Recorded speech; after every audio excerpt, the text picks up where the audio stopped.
Babushahi time ਸਭ ਦਾ ਸਵਾਗਤ ਹੈ। ਮੈਂ Baljit Balli, editor babushahi.com, Babushahi Network. COVID corona, COVID-19 corona, ਬਹੁਤ ਸਾਰੇ ਇਸ਼ੂਜ਼ ਜੁੜੇ, ਬਹੁਤ ਸਾਰੇ ਮੁੱਦੇ ਜੁੜੇ ਹੋਏ ਨੇ। ਇਸ ਵੇਲੇ ਸਭ ਤੋਂ ਵੱਧ ਸਾਨੂੰ ਜਿਹੜਾ ਉਹਦਾ ਇਸ ਜਿਹੜੀ ਕੁਦਰਤੀ ਜਿਹੜਾ ਪ੍ਰਕੋਪ ਹੈ ਉਹਦਾ ਸਾਹਮਣਾ ਕਰਨਾ ਪੈ ਰਿਹਾ, ਤੇ ਬਾਕੀ ਸੂਬਿਆਂ ਦੇ ਨਾਲ ਪੰਜਾਬ ਤੇ ਚੰਡੀਗੜ੍ਹ ਤੇ ਇਸ ਰੀਜਨ 'ਚ ਵੀ ਬਹੁਤ ਜ਼ਿਆਦਾ, ਪੰਜਾਬ ਦੇ ਵਿੱਚ ਤਾਂ ਬਹੁਤ ਹੀ ਸੀਰੀਅਸ ਇਸ਼ੂ ਬਣਿਆ ਹੋਇਆ ਹੈ। ਤੇ ਉਸ ਨਾਲ ਸੰਬੰਧਿਤ ਕਾਫੀ ਇਸ਼ੂਜ਼ ਜਿਹੜੇ ਹੈ ਉਹ ਜਿਨ੍ਹਾਂ ਤੇ ਐਕਸਪਰਟ ਓਪੀਨੀਅਨ ਜਿਹੜੀ ਹੈ ਉਹ ਜੇ ਸਾਨੂੰ ਮਿਲੇ ਤਾਂ ਸਾਨੂੰ ਉਹਦੇ ਨਾਲ ਅਵੇਅਰਨੈਸ ਪੱਖੋਂ ਤੇ ਜਾਣਕਾਰੀ ਪੱਖੋਂ ਬਹੁਤ ਫਾਇਦਾ ਹੁੰਦਾ। ਤੇ ਇਸੇ ਲੜੀ 'ਚ ਅਸੀਂ ਪਹਿਲਾਂ ਵੀ ਕੋਸ਼ਿਸ਼ਾਂ ਕਰਦੇ ਰਹੇ ਹਾਂ। ਅੱਜ ਇਸੇ ਲੜੀ 'ਚ ਅਸੀਂ ਗੱਲ ਕਰਾਂਗੇ। ਸਾਡੇ ਨਾਲ ਨੇ ਫੋਰਟਿਸ ਹਸਪੀਟਲ ਦੇ ਇੱਕ ਬਹੁਤ ਹੀ ਮਾਹਰ ਡਾਕਟਰ ਜ਼ਫਰ ਇਕਬਾਲ, ਜਿਹੜੇ ਕਿ ਡਾਇਰੈਕਟਰ ਪਲਮਨੋਲੋਜੀ ਨੇ ਫੋਰਟਿਸ ਹਸਪੀਟਲ ਦੇ। ਪਰ ਉਹ ਫੋਰਟਿਸ ਹਸਪੀਟਲ ਦਾ ਹੁਣ ਤੱਕ ਦਾ ਜਿੰਨਾ ਕੋਵਿਡ ਕੇਅਰ ਸੈਂਟਰ ਹੈ ਜਿਹੜਾ ਉਹਨਾਂ ਦਾ, ਕਿਉਂਕਿ ਜਦੋਂ ਲਾਸਟ ਈਅਰ ਕਰੋਨਾ ਦਾ ਸ਼ੁਰੂ ਹੋਇਆ, ਇਹ ਡਿਜ਼ੀਜ਼ ਸ਼ੁਰੂ ਹੋਈ, ਤਾਂ ਉਦੋਂ ਹੀ ਫੋਰਟਿਸ ਹਸਪੀਟਲ ਹੀ ਆਪਣਾ ਸੈਪਰੇਟ ਆਪਣਾ ਇਹ ਜਿਹੜਾ ਕੋਵਿਡ ਕੇਅਰ ਸੈਂਟਰ ਬਣਾਇਆ ਸੀ, ਤੇ ਉਹ ਲੁੱਕ ਆਫਟਰ ਕਰ ਰਹੇ ਨੇ ਉਦੋਂ ਤੋਂ ਸਾਰੇ, ਜਦੋਂ ਤੋਂ ਇਹ ਬਣਿਆ ਹੋਇਆ। ਸੋ ਇਸ ਕਰਕੇ ਉਹਨਾਂ ਦੀ ਮੁਹਾਰਤ ਹੈ, ਉਹਨਾਂ ਦੀ ਜਾਣਕਾਰੀ ਹੈ। ਸੋ ਇਸ ਕਰਕੇ ਅਸੀਂ ਉਹਨਾਂ ਨਾਲ ਇਸ ਵੇਲੇ ਕੀ ਪੋਜੀਸ਼ਨ ਹੈ ਕਰੋਨਾ ਦੀ, ਇਹਦੇ 'ਚ ਕੀ ਸਾਨੂੰ ਪ੍ਰੀਕਾਸ਼ਨ ਦੀ ਲੋੜ ਹੈ, ਕੀ ਇਹਦਾ ਫਿਊਚਰ ਹੈ, ਉਸ ਸੰਬੰਧ 'ਚ ਕੁਝ ਸਵਾਲ ਜਵਾਬ ਕਰਾਂਗੇ। ਡਾਕਟਰ ਸਾਹਿਬ ਕਿਉਂਕਿ ਹਿੰਦੀ 'ਚ ਕਨਵਰਸੈਂਟ ਜ਼ਿਆਦਾ ਨੇ, ਸੋ ਹਿੰਦੀ ਭਾਸ਼ਾ 'ਚ ਅਸੀਂ ਉਹਨਾਂ ਨਾਲ ਗੱਲ ਕਰਾਂਗੇ। ਕੋਈ ਸਵਾਲ ਜਵਾਬ ਥੋੜੇ ਜਿਹੇ ਹਿੰਦੀ 'ਚ, ਵਿੱਚ ਪੰਜਾਬੀ ਥੋੜੀ ਮੋਟੀ बोल लेंगे ने वो। डॉक्टर जफर इकबाल, स्वागत है आपका, वेलकम। शुक्रिया sir, thank you very much. तो आपकी जो सिंपल जो है इंट्रोडक्शन तो मैंने दे दी है, तो आप इससे अलावा आपकी जो मेडिकल टर्मिनोलॉजी में इंट्रोडक्शन देना चाहते हैं तो दे सकते हैं थोड़ी सी। ये मेरा नाम डॉक्टर जफर अहमद इकबाल है और मैं फोर्टिस हॉस्पिटल में सीनियर कंसल्टेंट के तौर पे पिछले 9 से 10 साल से काम कर रहा हूँ। हाँ जी। मैं पल्मोनोलॉजिस्ट हूँ, चेस्ट स्पेशलिस्ट हूँ और क्रिटिकल केयर, स्लीप डिजीज, इन सब का माहिर। फोर्टिस में एट प्रेजेंट पिछले साल मार्च से लेकर अब तक कोविड में की टीम में हूँ मैं और कोविड हैंडल कर रहा हूँ। तो यूँ कह लीजिए कि कोविड डिजीजेस भी हैंडल कर रहा हूँ अपार्ट फ्रॉम द लंग। तो अब रेस्पिरेटरी जो इश्यूज है उसको भी आप काफी डिजीजेस का नेक्स्ट। हाँ जी, हाँ जी। तो आपका काफी एक्सपीरियंस हो गया, काफी पेशेंट्स आपने टैकल किए, डील किए। तो अब जो सेकंड वेव है कोविड की, कोरोना की, इसके बारे में क्या, कितनी देर चलेगी, ये आपको क्या लगता है कि आपका कोई इसके इंफॉर्मेशन चाहते हैं हम, क्योंकि लोग हर एक के मन में सवाल है, ये प्रश्न है कि कब कितनी देर रहेगा, कब तक खत्म होगी, क्या बनेगा, ये क्वेश्चन हर एक के मन में है। सर ये ना सवाल बेसिकली एक एपिडेमियोलॉजिस्ट के लिए होता है, जो कि जो एपिडेमिक्स में माहिर होते हैं, क्योंकि वो इसके बिहेवियर को जज कर पाते हैं जी। लेकिन अगर मैं आपको बताऊं, जैसे फर्स्ट वेव था उसमें हमारी ये इन्फेक्शन ग्रास रूट या हमारे गांव में हमारे हर घर के अंदर नहीं आया था जी। उसमें सिलेक्टेड लोग इन्फेक्ट हो रहे थे। और आपने नोटिस किया होगा कि जब हम दिसंबर में आए, दिसंबर से एकदम से नंबर कम होने शुरू हुए और जनवरी तक आके लगा कि कंट्रोल आ गया जी। और अभी तुरंत मार्च के बाद से सेकेंड वेव शुरू हुआ है। सेकेंड वेव और फर्स्ट वेव के बिहेवियर में फर्क ये है कि इस बार ये बहुत ही वाइड स्प्रेड है और घर घर में पहुंच चुका है जी। बीमारियां, बुखार होना, कोविड के लक्षण हमारे गांव तक जा चुका है। पंजाब में भी गांव में से अब केसेस आने शुरू हो गए। इसका मतलब है कि बीमारी काफी फैल चुकी है। लेकिन क्रम ये है कि ये बीमारी नंबर हमारे फिर से कम होने शुरू हो गए। पिछले 2 से 3 दिन के अंदर जो नए केसेस के आने में लगातार कमी आनी शुरू हुई, ये बताता है कि ये वेव भी अब थमता जा रहा है। अच्छा, अब ये कह देना ये कितने दिन का है, ये ये डिपेंड करेगा कि हमारी कम्युनिटी में कितना ज्यादा वाइड स्प्रेड ऑलरेडी हो चुका है, जो डायग्नोसिस नहीं हो पाई। तो उम्मीद ये की जा रही है कि जून तक इसमें रुकावट, थमाव आ जाएगा। लेकिन कुछ एपिडेमियोलॉजिस्ट की अगर हम चेतावनी को ध्यान दें तो एक तीसरा वेव तैयार हो रहा है। तीसरा वेव तैयार हो रहा है जो अगस्त सितंबर के महीने में वापस आ सकता है। उम्मीद है। हाँ जी। तो अगर मैं ये कहूँ, अगर आप ये सवाल करना चाहें कि हमें इससे कब छुटकारा मिलेगा, तो इसका जवाब तो सर नहीं है अभी। नहीं है। लेकिन ये वार्निंग है कि अभी बहुत कुछ बाकी है, बहुत कुछ क्या हो बाकी जाए। है। और हाँ, दुआ करें कि ये फर्दर नए वेव की शक्ल ना लेनी शुरू करे, वरना ये हर नया वेव पहले वेव से ज्यादा खतरनाक आ रहा है।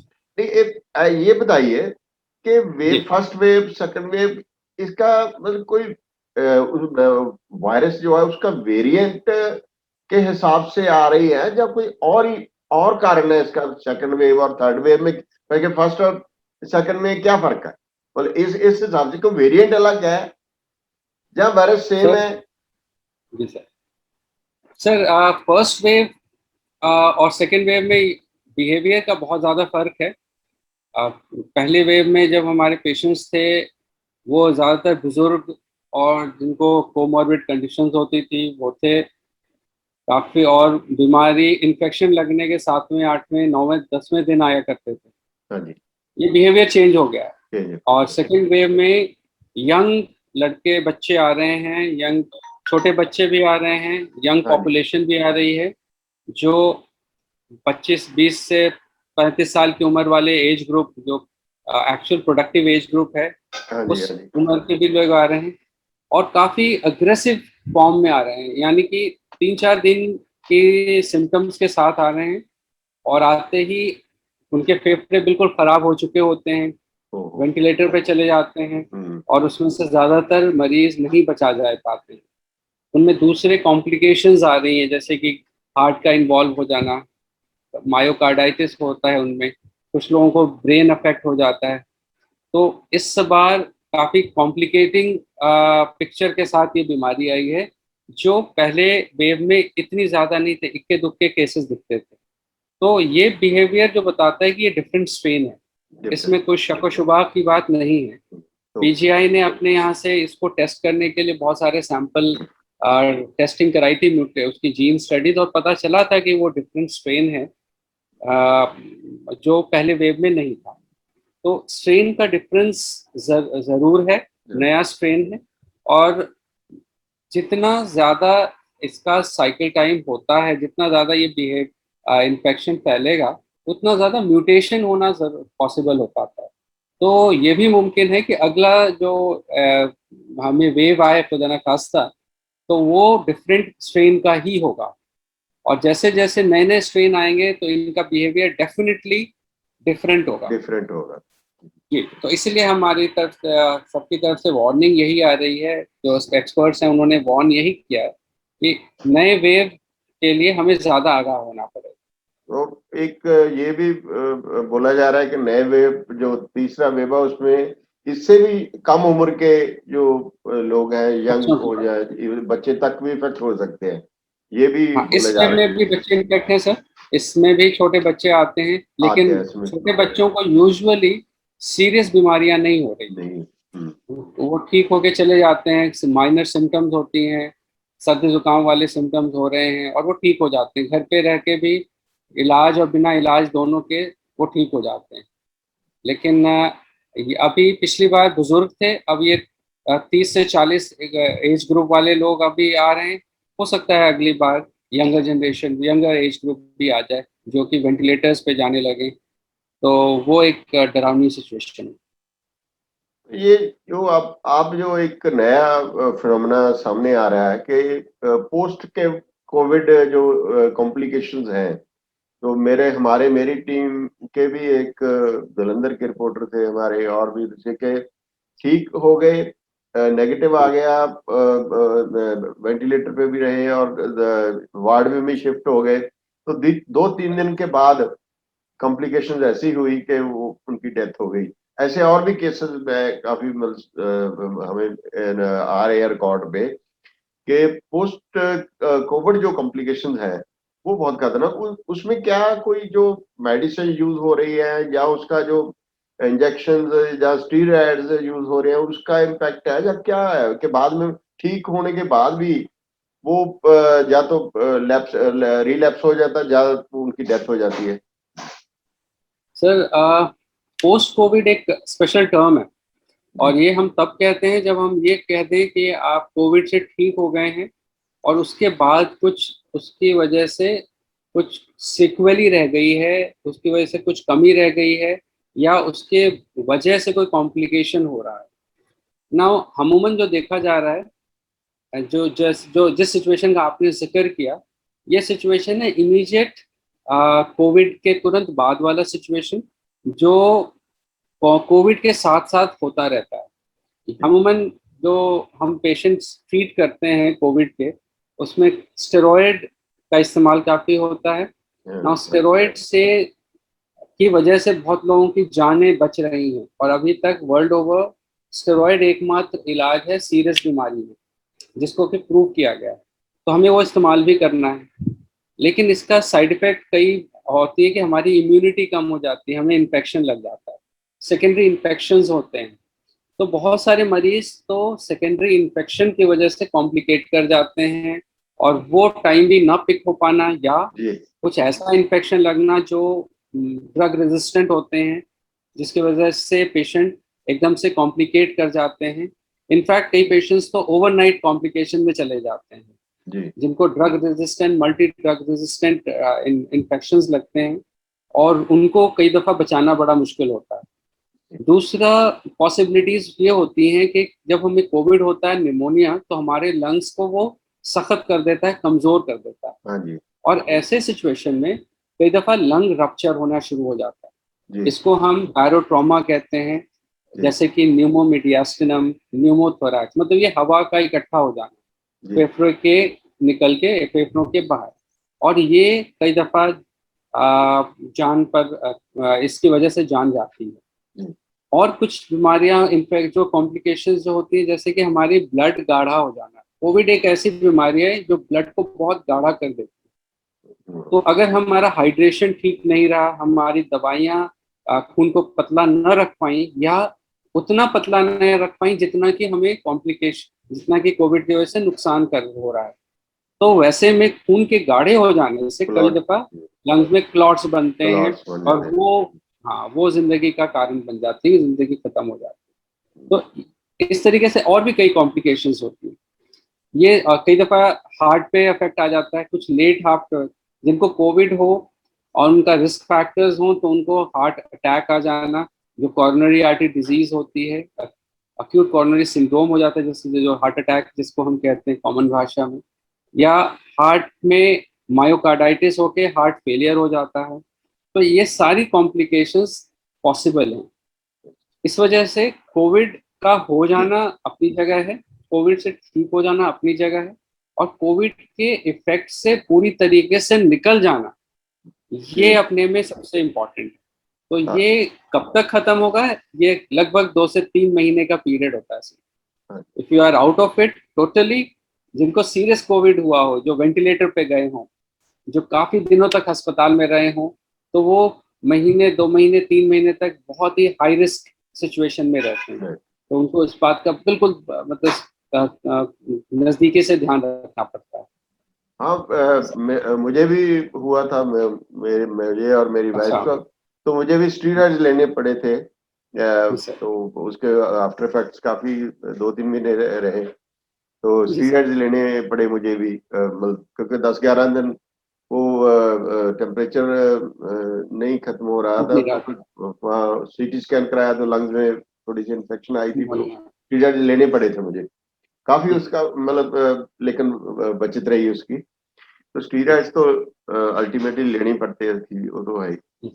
तो इसके साथ ही जो पोस्ट कोविड जो इफेक्ट्स है उसमें एक इशू आप आ रहा है कि ब्लैक फंगस का काफी हॉट इशू है, और उसके केसेस भी आने शुरू हो गए हैं, और वो क्या है और उसका प्रिकॉशंस क्या है, क्या मतलब जो सिम्टम्स क्या है उसके? जी सर, ब्लैक फंगस एक्चुअली हम म्यूकर को कहते हैं, म्यूकर माइकोसिस। ये एक इन्फेक्शन जो लग जाता है शरीर को, जिसकी वजह जो बहुत हिंदी ही पंजाबी में तो उल्ली कहते हैं ना फंगस को हम। जी जी जी जी। लेकिन ये काले वाला फंगस ये डिफरेंट है। हाँ, ये डिफरेंट, नॉर्मल हमारे शरीर में फंगस, हमारे नाक में, हमारे मुंह में नॉर्मली फंगस होता है। जी तो जिन लोगों में डायबिटीज कंट्रोल नहीं रहती, जी आमतौर पे ये नॉर्मल लोगों को नहीं होता। जी कोई भी फंगल की बीमारी, फंगस की बीमारी नॉर्मल को नहीं होता, क्योंकि ये तो हमारे नॉर्मल कमेंसल है, हमारी बॉडी में फंगस बैठा बैठा है। जिनकी इम्यूनिटी खराब हो जाए, या तो वो दवाइयों पर हों, ट्रांसप्लांट हुआ है किडनी की, ट्रांसप्लांट के बाद दवाइयां खाने वाले बहुत सारे लोग हैं, या जिनको जिनको बहुत लंबे तौर पे स्टेरॉइड्स चल रहे हों, बहुत सारी बीमारियों के लिए स्टेरॉइड दिए जाते हैं, या जिनका शुगर अनकंट्रोल, सबसे कॉमन है जिनका शुगर बहुत अनकंट्रोल रहता है। हम एक वहम में चलते हैं कि हमने शुगर के लिए दवाई खा ली है, ठीक हो जाएगा। लेकिन अगर शुगर हमारा काफी हाई चल रहा है काफी दिनों से, तो ये लोग प्रिडिस्पोज हो पेनिट्रेट कर जाते हैं हमारे अपने, ऐसा हमारे अपने गले से शरीर के अंदर पेनिट्रेट कर जाते हैं, और इनकी वजह से निमोनिया हो जाता है। हमारे साइन फंगस होते हैं उस वजह से, हेलो, हाँ जी हमारे साइनसेस में भी फंगस होते हैं, जिसकी वजह हाँ से जी जो हमारे साइनसेस में पेनिट्रेट करके ब्रेन तक चले जाते हैं। जी नाउ ये इम्पोर्टेंट क्यों है? क्योंकि ये खतरनाक है। इस फंगस के पेनिट्रेशन की वजह से ये जल्दी से इनका इलाज कर पाना मुश्किल हो जाता है, और अगर अग्रेसिवली इलाज न किया जाए तो ये मौत का कारण बन जाता है। बहुत मुश्किल से मरीज बचते हैं अगर ये बहुत एडवांस हो जाता है। तो इसलिए इसके बारे में ज़्यादा इस वक्त चर्चा का विषय बना हुआ है, क्योंकि इसे जल्दी पकड़ना और इसका बचाव कर पाना बहुत ज़रूरी है, वरना इसकी वजह से नुकसान का। तो इसके लक्षण, किसी भी निमोनिया के लक्षण होते हैं, जैसे अगर हमें फंगल्स का निमोनिया हो जाए या हमारे साइनसेस में आ जाए, तो हाँ उसके जी होने वाली तकलीफें वैसी होंगी। खांसी जी होना, सांस का फूल जाना, जी खांसी में खून आना, जी हमारे साइनस आ जाना, बुखार होना, ये सारे लक्षण होते हैं अच्छा, जी। इसको तो हम सीटी स्कैन या एमआरआई के जरिए देखते हैं, जी और इसको हम कल्चर या बायोप्सी करके प्रूव करते हैं कि ये वही फंगस है। वही फंगस। इसके लिए जो इलाज है वो दवाइयां हैं, एंटी फंगल्स, कुछ स्पेशल एंटी फंगल्स होते हैं जो हमें इस्तेमाल करना पड़ता है काफी लंबे समय तक, और लोकल इन्वेजन को हमें सर्जरी करके सफाई करनी पड़ती है ताकि लोड कम हो, तो इससे अच्छा, बचाव हो पाता है। तो आपके मतलब क्योरेबल तो है, लेकिन अगर टाइम बेशक से से, जी सर, लेकिन मोर्टालिटी के चांसेस बहुत होते हैं, इसलिए इसको बचाव कर लेना और जल्दी पकड़ लेना बहुत।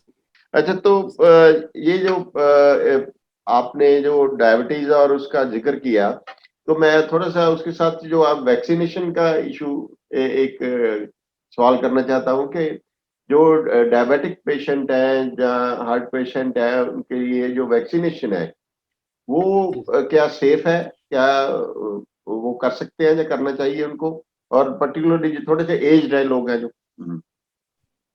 सर, अगर वैक्सीनेशन के बारे में किसी के मन में कोई भी शुबा है तो उसको दूर कर देना चाहिए, क्योंकि आप जितने अंदर से कमजोर हैं किसी भी वजह से, जी चाहे कोमॉर्बिडिटी है, किसी दवा की वजह से, किसी बीमारी की वजह से, तो आप उन लोगों में से हैं जो जिनको प्रोटेक्शन चाहिए। चाहिए। और वैक्सीनेशन ही एकमात्र ऐसा प्रोटेक्शन है जिसकी जी वजह से हम इस एपिडेमिक को कंट्रोल कर पाएंगे, और जी हम एक दूसरे को कोविड से बचा पाएंगे। जी क्योंकि जनरल कम्युनिटी को जब तक हम वैक्सीनेट नहीं करेंगे, ये बीमारी नहीं रुकने की, ये जी फैलाव नहीं रुकेगा। अगर हमें डायबिटीज है या कोई किडनी की प्रॉब्लम है, हार्ट की प्रॉब्लम है, कोई कैंसर है, जी तो हम वैक्सीनेट करने में कोई हर्ज नहीं है।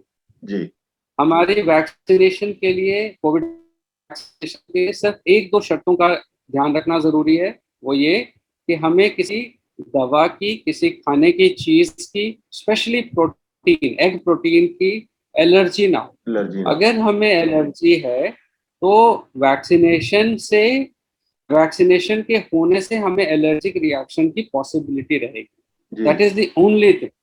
ओ, ठीक लेकिन है। वैक्सीनेशन नहीं करना, ऐसा नहीं। जी वैक्सीनेशन हम सबको करा।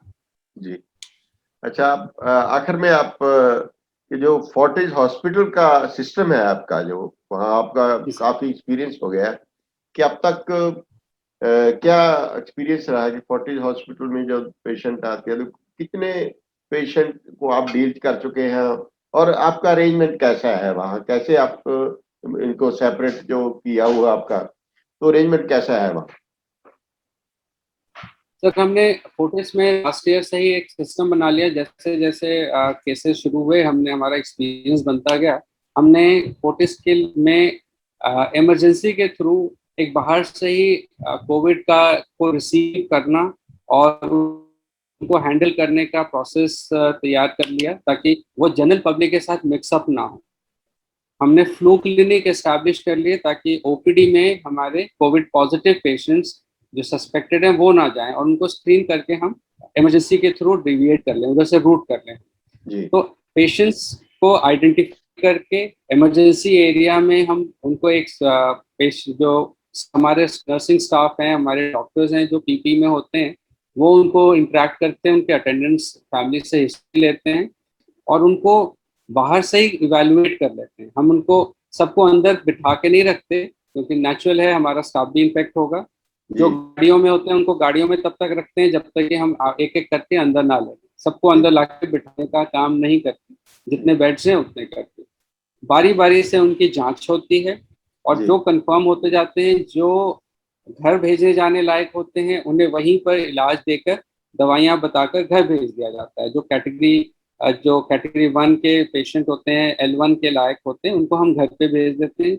एक स्पेशल प्लान तैयार कर लिया हमने। तो हमारे यहाँ डॉक्टर्स ऑनलाइन टेलीफोनिक कंसल्ट करते हुए, वीडियो कंसल्ट से इन पेशेंट्स को जो घर पे हैं फॉलो करते रहे।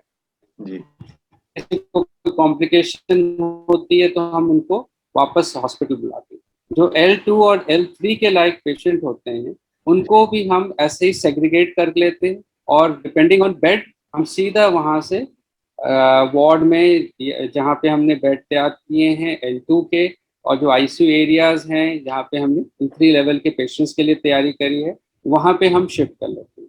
हमने 3 एरियाज बनाए हुए हैं आईसीयू के, जहाँ जी पे अलग अलग फ्लोर्स पे जगह बनाकर हमने आईसीयू एरियाज बनाए हैं। और ऐसे ही वार्ड्स, 2-3 बड़े बड़े वार्ड तैयार किए हैं जहाँ हम पेशेंट को रिसीव करते हैं। तो तो लगभग 150 से ऊपर हमारे पास बेड्स हैं, जी जो हम हाँ जी, 150 के ऊपर पेशेंट्स हम ले पाते हैं, और अमूमन सारे बेड्स ऑक्यूपाई हो जाते हैं आजकल। अक्सर हो जाता नाउ जी, पिछले वेव में हमने 2000 के आसपास पेशेंट देखे होंगे, है। इनफैक्ट जी ज़्यादा एग्जैक्ट नंबर तो नहीं बता पाऊंगा। और इस बार। इस वेव में भी हमने 1000 के रेंज में देख चुके हैं अब तक, जी जो काफ़ी ज़्यादा नंबर है इस बार भी। पिछली बार की तरह पिछली बार कुछ स्टेबल पेशेंट्स होते थे तो हमारे पास उनको काउंट करने का टाइम होता था। इस बार ऐसा टाइम नहीं मिल पा रहा है अनफॉर्चुनेटली, कि हमें बताते हो, अंदाजा भी रख पाए। इस बार सीरियस पेशेंट ज़्यादा हैं, आईसीयू के केसेस ज़्यादा हैं। ज्यादा है। तो जी, हमारे पास अलग अलग टीम है जो उस एरिया में तो रिस्ट्रिक्टेड हो। ऐसा मैं बीच में कर रहा हूं, ऐसा भी कभी आया कि आपके पास बेड्स नहीं है, पेशेंट आए तो लेकिन आपके पास आईसीयू बेड नहीं है, ऐसी पोजीशन भी आती है कभी? सर, बहुत सारे सिचुएशंस ऐसे होते हैं, दिनों रात हमारी टीम उसी में लगी रहती है। इनफैक्ट एडमिनिस्ट्रेशन से लेकर ग्राउंड लेवल तक बेड हमेशा अवेलेबल नहीं होते हैं सर। तो कई कई दफ़ा ऐसा हुआ है, और ऐसे में हमारी टीम बाकी अस्पतालों से भी कनेक्टेड रहती है। हम उनके पास रेफर कर लेते हैं, सरकार से कनेक्टेड रहते हैं। तो जी ऐसे में पेशेंट्स को हम एडजस्ट करने की कोशिश करते हैं कि जहाँ पर भी बेड अवेलेबल हो हम वहाँ पहुँचा पाएं, या उनको हम वहाँ रेफर कर पाएं, उनसे बात करके उनको शिफ्ट कर पाएं। तो इस तरह आपका डॉक्टर्स और स्टाफ भी इन्फेक्टेड होता है, कभी होता रहा? बिल्कुल सर, बिल्कुल सर। हमारे यहाँ भी बीमारी है, जब पेशेंट से हम बात कर रहे होते हैं, अमूमन प्रॉब्लम ये होती है कि पेशेंट का तो हमें पता होता है, सभी को कहे कि ये पेशेंट पॉजिटिव है, लेकिन अटेंडेंट्स जो उनके साथ आए हुए लोग होते हैं अमूमन वो भी पॉजिटिव होते हैं, लेकिन वो चूंकि ठीक होते हैं तो वो इस बात को जाहिर नहीं करते और वो कोशिश करते हैं पास आने की, बात पास करने करने की। की। तो ऐसे में हमारा स्टाफ भी इन्फेक्ट होता जाता है, काफी सारे स्टाफ इन्फेक्ट होके ठीक हो गए हैं। अल्लाह का करम रहा कि किसी को कोई नुकसान नहीं, लेकिन बहुत कई लोगों को हमें आईसीयू में भी लेना पड़ता अपने स्टाफ को, अच्छा। हमारे परिवार वालों को। तो हाँ, अ, सब ठीक हो गए हैं, ठीक हो रहे हैं, अभी भी कुछ लोग इन्फेक्टेड हैं, अच्छा।